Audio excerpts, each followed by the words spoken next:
What if I told you that your obsession with being alone isn't actually a personality trait? Seriously, think about it. We all know that one person, maybe it's you, who would literally rather stay home alone on a Friday night than go out. But here's where it gets absolutely insane. What if you weren't born a natural introvert? What if you were literally trained to be this way without even realizing it? You're not going to believe this, but some of the most fiercely independent people out there are just operating on a hidden psychological pattern that started way back in childhood. And I'm telling you right now, once you see exactly why you feel safer alone than in a room full of people, your jaw is going to drop. You can never unsee it. We're about to break down 6 hidden psychological patterns that explain why your brain prefers isolation. And trust me, it's not because you hate people. It's because of what you learned before you even knew how to protect yourself.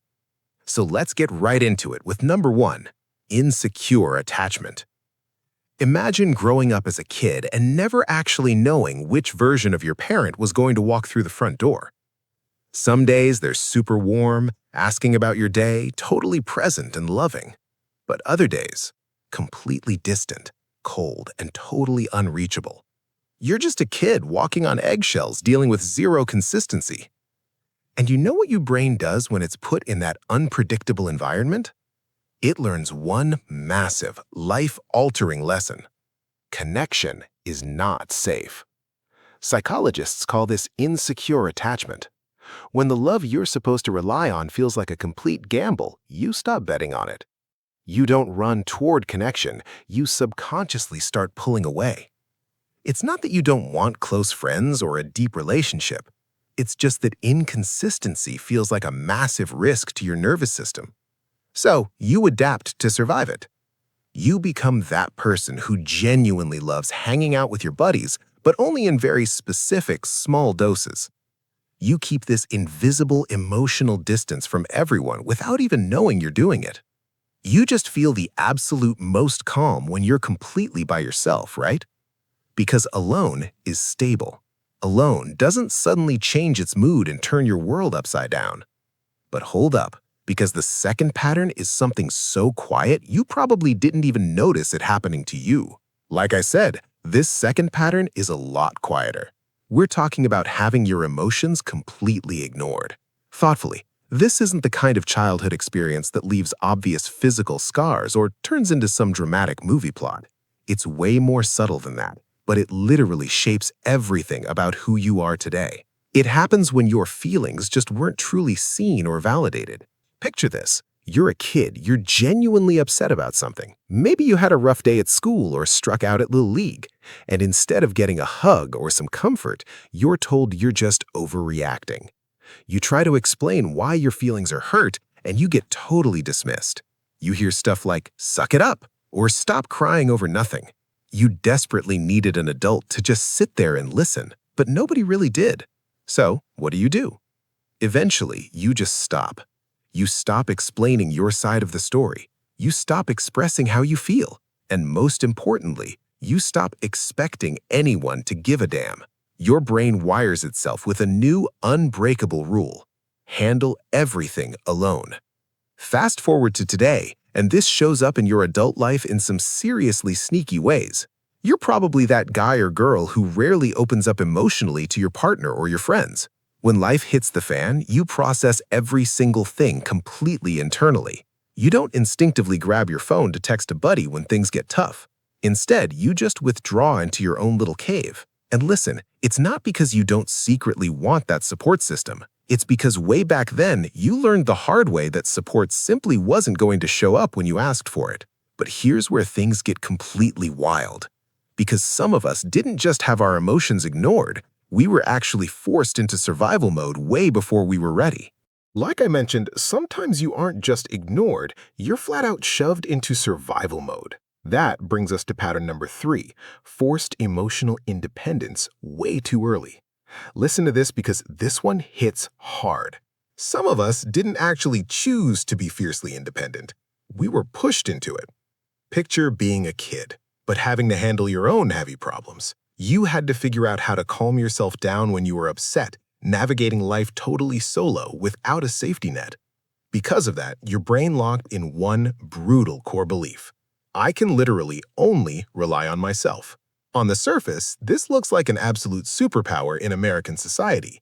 People look at you and think you're a total boss. You're capable, super responsible, and crazy self-sufficient. You're the one crushing it at work and handling everyone else's drama.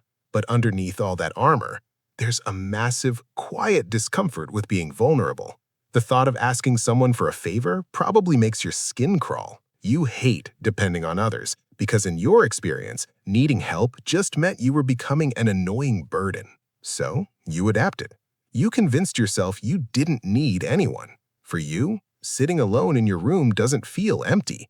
It feels perfectly controlled. People completely misunderstand this and think you're avoiding life. But honestly, sometimes an empty space is the only place you've ever felt totally regulated. Curious, but wait, what if your need for isolation isn't just emotional? What if it's actually how your brain physically processes the environment around you? You're going to want to hear pattern 4. So, let's talk about that physical side with pattern number 4, social overload. You know that feeling when silence literally feels like medicine? Here's the deal. Not everybody experiences the world the exact same way. For some of us, hanging out with a group isn't just casual socializing. It is massive stimulation.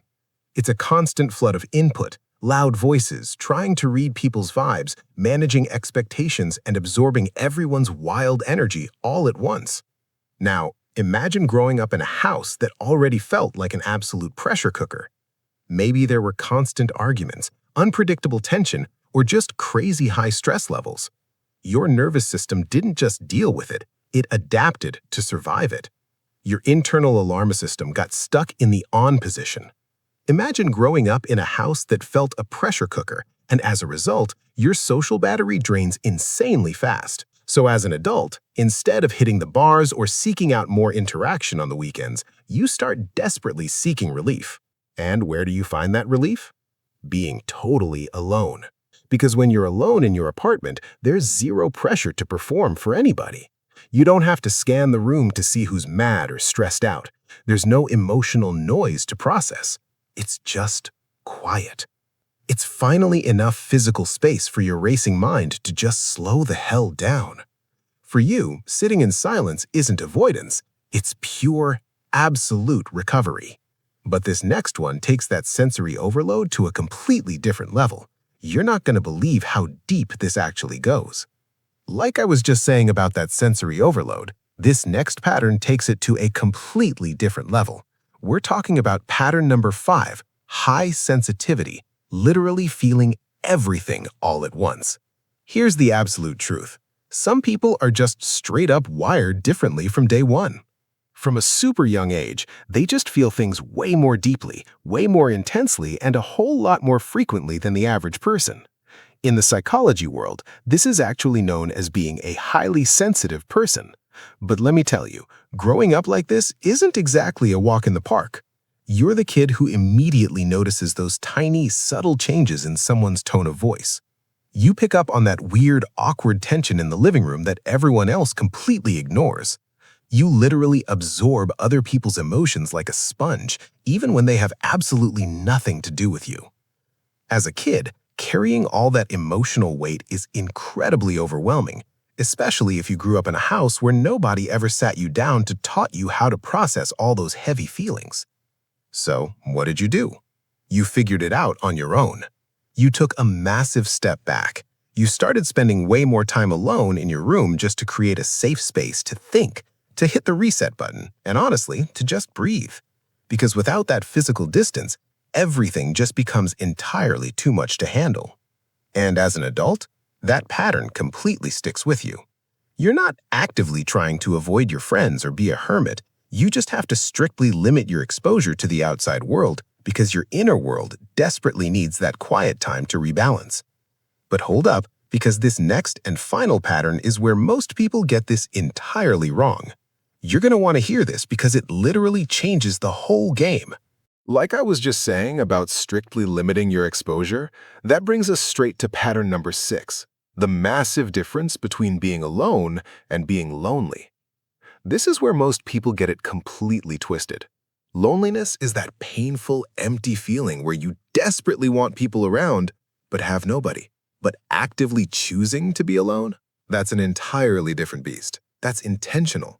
That's pure, unfiltered control. A lot of people who love their solitude are fully capable of deep, meaningful connections. You can love, you can care, you can build incredible relationships, but you are insanely selective. You're careful because your brain learned early on that not everyone is safe. So, instead of constantly chasing social validation or trying to fit into every random crowd, you choose connection entirely on your own terms, at your own pace, with people who actually vibe with your nervous system. When you step back and look at this entire picture, the insecure attachment, the ignored emotions, the forced independence, the social overload, and the high sensitivity, the whole narrative completely flips. What if being alone was never the actual problem? What if your brain's genius solution? Think about it. You weren't born wanting to isolate yourself from the world. You literally adapted into it because at some point in your life, being alone felt a million times safer than being misunderstood, ignored, or let down by the people who were supposed to be there. Your mind did exactly what it was designed to do. It protected you. So hear me out on this. There is absolutely nothing wrong with you.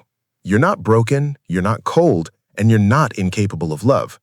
You are just someone who figured out how to survive emotionally without depending on anyone else. And honestly, that takes serious next-level strength. But here is the real trade-off. And this is the part that might make your jaw drop.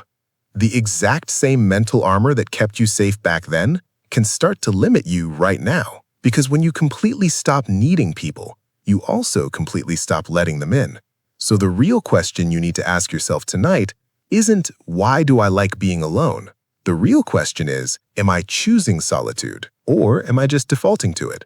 Because those two things are not the same. True choice feels calm and peaceful. A default feels automatic, invisible, and completely unquestioned.